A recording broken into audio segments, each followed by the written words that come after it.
At the beginning of each new year, I think of Isaiah's words. Remember not the former things, nor consider the things of old. Behold, I am doing a new thing. Now it springs forth.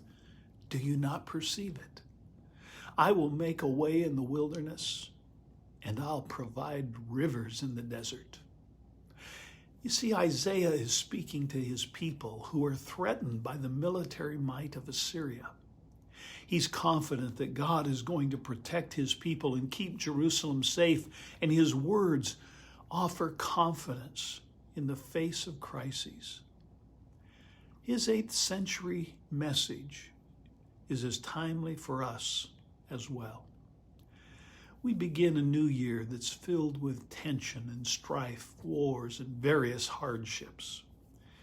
We too can fail to perceive the new thing God wants to accomplish amid difficult times.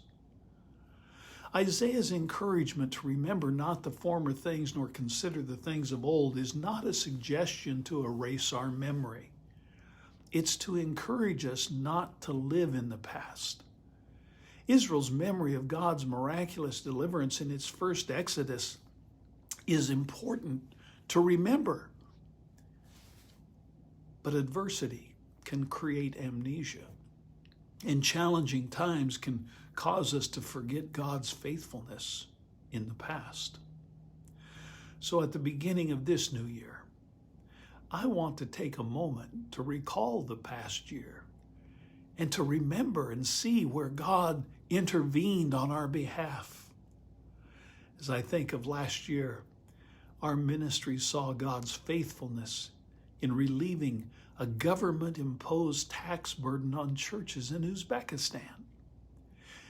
We were allowed to provide wells and water systems in Karakal, Pakistan. We assisted refugees with food and clothing in Armenia, and we saw the completion of the Lagadochi Church renovation project.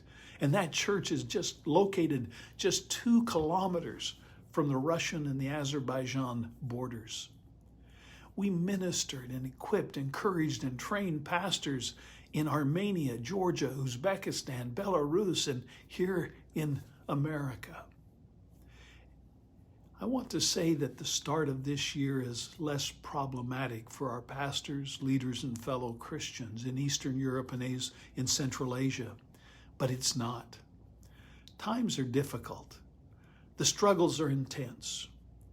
Even for us, we face challenges and hardships and difficulties.